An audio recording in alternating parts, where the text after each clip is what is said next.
Good evening everyone and welcome to Gundam News. And before we can talk about the brand new stuff this week, we quickly have to go back to the Shizuoka hobby show.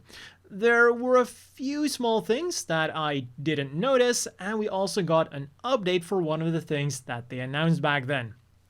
So, the high-grade Bolinoak Samon will be releasing in November for 3,520 yen, 23 US. We got these two painted builds of the high-grade Zaku and Gundam X from Requiem for Vengeance, and the high-grade Zagok made very good use of the mirrored action base. I completely missed this when I looked at the image, but we have some very cool details on the bottom of the feet. And there were also some new Aqueous Gundam Seed Freedom paints announced, being Black Knight Squad Black, Gyan Strom Agnes Custom Blue, Mighty Strike Freedom Dark Blue, and Infinite Justice Type 2 Red. The high-grade Gyan from Hilda Haaken custom then got all of her details unveiled. Pre-orders went live on Japanese P-Bandai for 3,190 yen, 20 US, and she is slated for an August release. As expected then, the biggest difference is the color scheme, and most of the accessories are identical. The only physical difference is the backpack. Hilda's unit comes with the atmospheric pack, whereas Agnes's unit comes with the space pack.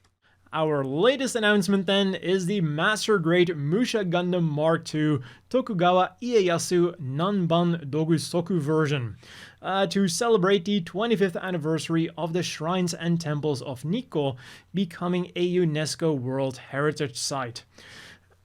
Basically, it is a black version of the previously released Master Grade Musha Gundam Mark II Tokugawa Ieyasu, which was a bit more golden. But this new version still comes with some very cool ornate parts like shiny black, chrome, and also some very interesting looking paper stickers on the skirt armor to replicate the feel and the look of the real deal. Of course, this will be a limited kit, but at first it will only be available from the Nikko Toshogu Shrine, which is the shrine where Tokugawa Ieyasu is believed to be buried. It'll go on sale on May the 27th, and then later on, it will also become available at the Gundam base and Premium Bandai.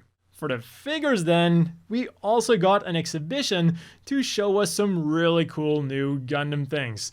The Chogokin 50th Anniversary Exhibition. It started on the 10th and will still be running until July the 1st. Now, it mainly consists of figures that were already released, but there were also some new things there as well. Like this Metal Robot Spirit Sidemes Gundam TR1 Hazensley. It's already looking amazing, but for more details like the price or a release date, we'll have to wait a bit longer. Which was not the case at all with the Metal Robot Spirit's KA Signature Zeta Plus A1/A2 C1/C2 compatible version. Reservations went up on Japanese Premium Bandai on the 10th, and for 19,800 yen, 127 US, this impressive set can be yours in October. And for the people who are confused by the 4 different numbers that are on this thing, the A1 is the atmospheric version of the Zeta Plus, which is typically seen with a standard shield and beam rifle, whereas the C1 is the space version of the Zeta Plus. It has a different front skirt, fuel tanks on the wings, extra thrusters on the tail binder, and it uses a shield and beam smart gun combo thing. The A2 and C2 then are a minor variant with a high mega cannon installed in their heads. And all of those accessories to make the different variants are of course included. The other accessories then are 2 beam sabers with blue beam saber blade effect parts, collapsed V-fins for the transformation, and landing gears for both the A-type and the C-types. Again, quite the set for the Zeta Plus fans out there, And as cherry on top, it has markings for the 18th Tactical Fighter Aggressor Squadron, which was supposedly led by Amuro Ray himself. And finally, at this exhibition, they announced the Metal Build Festival 2022, along with 2 special metal build figures, both going for 38,500 yen a pop, 247 US. There is the Metal Build Strike Freedom Gundam, Metal Build Festival 2022 version, and the Metal Build Destiny Gundam, Metal Build Festival 2024 version. The Strike Freedom looks like it has slightly lighter colors than the standard version, and both also have new markings. And on the same day, the Jumbo Soft Vinyl SD Double Zeta Gundam also went up for pre-order, both on Premium Bandai and in regular Japanese hobby stores, so I will have it linked down below. At 24 centimeters or 9.4 inches, it is quite the chonker, and it comes with its double beam rifle, 1 hyper beam saber, and some, let's say, limited articulation. Plus, if you buy it from Premium Bandai, you'll also get a nameplate. And together with this announcement, they also confirmed that the next figure in the line will be the new Gundam. Freshly announced today then is the Metal Build Gundam Dynames Saga, which will be sniping for a better world in September for 3,400 yen, 243 US. And for that price, it sure does come with an arsenal of weapons. A Gyan Assault Carbine, Gyan Submachine Gun, 2 Gyan Beam Pistols, 2 Gyan Beam Pistol 2s, 2 holsters for the pistols, 2 beam sabers with beam saber blade effect parts, knee parts for the Estrella so that it can also store some of the weapons, optional clear shields, and other small things like a variety of hands, an action base, and various connector pieces. And with that 1 black leg and 1 black arm, it also has a very interesting, like, asymmetrical color scheme going on. And finally, for the figures, we've got this really cool 1-to-1 replica of Sleggar's helmet. It comes with a removable visor, a special base to put it on, and a warning not to wear the thing, despite looking like you could actually potentially wear it. It is limited to Premium Bandai, Volks, and Yellow Submarine. It'll set you back potentially wear it. It is limited to Premium Bandai, Volks, and Yellow Submarine. It'll set you back 33,000 yen, 212 US, and can be yours in late October, giving you plenty of time to prepare for the Battle of Solomon. Gundam Seed Freedom then has entered its 17th and final week, with the freebies for Japanese moviegoers this time around containing some potential visual spoilers. So for those who don't want any spoilers, this is your cue to look away from the screen right now. I won't be saying any of the spoilers, so you can just keep listening to this video. So what the freebies are 3 aftercut postcards basically showing a scene of what happens like just after the movie ends. And I find this very interesting, considering that one of my complaints with the movie was that the pacing was just way too fast because they were trying to fit way too many things in. And here we then get like an example of them like trying to add in some extra scenes. I do like what they're doing here, but at the same time, they are giving moviegoers who potentially haven't seen the movie yet a card about the ending. If you want something more than just a freebie, then Granup has started accepting reservations for these Mochiko and Sketchu items featuring Kira, Atheron, and Shin. As their name indicates, the Mochiko designs are a bit more plump, and the Sketchu designs feel more hand-drawn. You can get all of these designs on an acrylic stand for 1,485 yen, 10 US, a can badge for 440 yen, around 3 US, a keychain for 495 yen, also around 3 US, or an A4 clear file for also 495 yen, around 3 US. For the line users amongst us then, a second set of Gundam Seed Freedom stamps has become available, and on May the 18th, Gundam Seed Freedom The Experience will come to Ikebukuro Sunshine City, where it will last until June the 23rd. Most of it will be the same as the previous Gundam Seed Freedom The Experience events, but now they'll also have special fortune lattes to celebrate Kira and Kigali's birthday. Meanwhile, on the gaming front then, in Gundam Battle Operation 2 for the PlayStation, the Zaku Machinery and Zaku Machinery Ernardo Custom have joined the fray. In the global version of UC Engage, the UR Modified Rig DJ and UR Amuro Ray have become available as unit assemblies. And then something that is kinda a game, but also kinda isn't. Pachinko. In early August, a new Gundam-themed Pachinko machine will be appearing in absolutely not gambling establishments in Japan. P-Fever Mobile Suit Gundam Unicorn Reborn, the White Unicorn, and the Black Lion. But then probably the most surprising news is that in the past 2 weeks, we've been seeing some very believable rumors about an upcoming Gundam collaboration with Call of Duty of all things. So, first, data miners simply found a file that had Gundam in the name.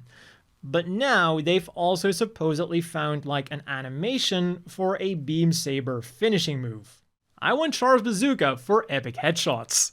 And in other news, a new Gachapon Store opened up in Takasaki's Aeon Cinema. The Zeta Gundam movie Trilogy will be shown in the Odawara Cinema from May the 17th. And we got some glorious new Advance of Zeta artwork. Not only do we have the Hazel Ozla with the cannon backpack, but we've also got the Jim rifle with an underslung grenade launcher. Of course, to give it even more firepower. And we also get some very interesting lore behind that backpack. Again, we get some talk about how this version of the Ozla did see limited mass production as kind of a stopgap option between the Jim and the Barzam, well, the Jim 2 and the Barzam, and that the squads that were given these Ozlas also got a number of the 3 standard backpacks that could be mounted on the Primrose, with a special arm attachment. These are the EWAC pack, the Cannon pack, and the Hyzax backpack, also referred to as the High Mobility pack, well, the High Mobility version. The concept behind this versatility was then later on also used with the TR6 Woundwort.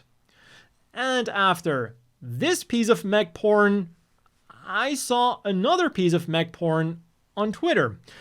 Because PC Gamer apparently thought that it was newsworthy to report on someone who made a Destroy Gundam mod for Koikatsu. I never thought I would be mentioning Call of Duty in a Gundam news, and I really never expected to mention Koikatsu in Gundam news. But what I find especially funny about this then is that, sure, the mod is really well made, but PC Gamer writes about this as if it's the first time something like this is happening. So, PC Gamer, welcome to PC Gaming, where mods are standard. And then one thing led to another, and I stumbled upon another amazing article that I just had to share when I saw it. This time from Dexerto. A man from Japan was invited to a wedding where he had to wear a suit. So he wore a mobile suit. And you can even see him holding a wine glass in the picture, which is absolutely amazing. This is a perfect picture. And in case you're worried about how the bride and the groom took it, because that there are quite some stories out there where the bride and the groom don't necessarily take too kindly to someone who stands out more than they do, but not only were they cool with it, they even seem to be pretty happy about it. And for even more context on why this was totally acceptable, according to Sora News, the couple getting married are two famous cosplayers who are called Ryu and Ruby. And in the pictures, we do also see other cosplayers as well. We have Jade and Yuki from Yu-Gi-Oh! And even Ava 1 from Evangelion, which is having a fight with the Gundam. So showing up in cosplay being okay was either heavily implied or actively encouraged. As for the things you could get this week then, we got some blasts from the past. On the 9th, there was the Harmony Star album for 4,500 yen, 29 US. And it includes bangers like Blue Water from Nadia, The Secret of Blue Water, the opening theme from Magic Knight Rayearth, and Just Communication from Gundam Wing. And then on the 15th, we got the TM Network Tribute Album 40th Celebration. It goes for 4,950 yen, 32 US, and contains 2 discs with the same 11 songs. But the deal is, on disc 2, there are the original versions of the songs, and then on disc 1, it is a cover version. Like Beyond the Time done by Hiroyuki Sawano featuring Sennarin, or Love Train done by Takanori Nishikawa. And then finally on the 17th, which is today Japan time, the 5th OWNDAYS X Gundam collaboration goes live. For 13,000 yen, 83 US, you can get regular glasses in Char's Custom Red or Standard Zaku Green, and for 8,000 yen, 51 US, you can get sunglasses, again in Char's Custom Red or Standard Zaku Green. And then on top of that, for 49,500 yen, 318 US, you can get this 1/7 scale Zaku head in which you can store up to 4 pairs of glasses. And in addition to serving as a fancy glasses container, it's also just a really cool display piece. The mono eye can move and actually lights up, and then when you open or close the head, it makes the famous Zaku startup sound. For this week's reading material then, there was the Gundam in UC Volume 2, featuring all Gundams from UC 0093 to UC 153, or in other words, from Char's Counterattack to Victory Gundam, and it also includes some very interesting columns, like the Rise of Sinri, and the legacy of the Gundam name in the Universal Century. And next up, the 20th chapter of Gundam Sequel was released for free online and is linked down below. And just like the reading material, the apparel news is a bit shorter than usual this week. There is nothing from Strig G, and from Bankore, we're just getting 2 items with the main art from the Gundam Seed Series Grand Prix 2024.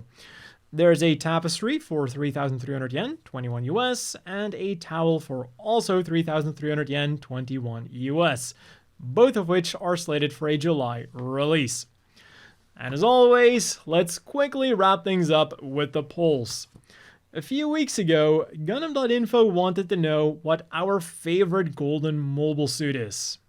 And the results are pretty unanimous. While the poll was still ongoing, it looked like there was some competition between the Akatsuki and the Hyakushiki, but just like in the anime, the Hyakushiki just couldn't keep up in the final battle. The Akatsuki won with 52.4%, and the Hyakushiki got stranded in second place, but with a still very commendable 31.1%. Way in the bag then, we have the Phoenix with 9.9%, which makes me wonder if Unicorn is losing a bit of its popularity, now that Gundam Seed Freedom is doing very well. And in last place, we have the Golden Sumo with 6.7%.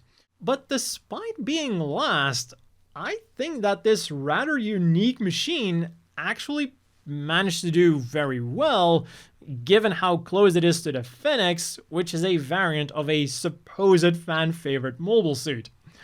As for the currently ongoing poll then, with a lot of new Gunpla being announced last week, Gundam.info wants to know which one we're looking forward to the most. The best Mega Collection RX-78-2 Revival version, Master Grade Super Deformed Wing Gundam Zero Endless Waltz version, Real Grade Owashi Akatsuki Gundam, or High Grade Zagok.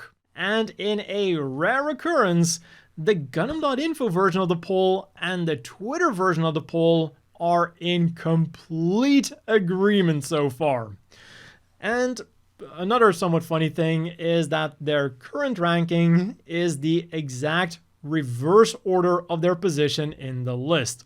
So the Zagok is first, Akatsuki second, Wing Zero third, and the RX-78-2 last. Kinda crazy to see the high-grade Zagok outperforming the real great Akatsuki. I guess this just goes to show how much of an impression this thing left on people in the series, and I guess also just how popular Atheron is. Like, I was expecting it to be popular, but not this popular, which is why in my version of the poll, I unfortunately went with the Cholera instead of the Zagok.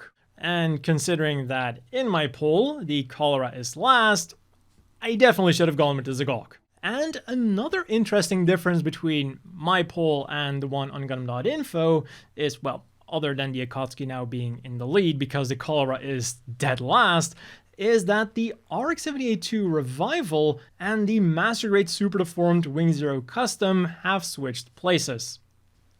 As I think they should. Oh, and in case you're wondering why both me and Gundam.info nowadays limit our polls to 4 options, even though, as in a case like this, we should have more available options, the reason for that is Twitter. Gundam.info used to do polls with much more options than this, but that's because they only, well, back then, they only did it on their website, which is why they could have as many options as they wanted. But on Twitter, you are limited to 4 options. As for the polls I'm doing on YouTube, if you're doing a poll that has images in the options, you're also limited to 4. But then if you do a poll that only has text in it, you get a whopping 5 options. So that is why both me and Gundam.info sometimes have to make difficult choices for which 4 options to include. But putting that aside, if you want to vote on any of these polls, I will have the link down below. And that has been all for this week's Gundam news. As always, a big thank you to the Patreon supporters. I hope everyone watching has a great evening, and I'll see you all next week with more Gundam news.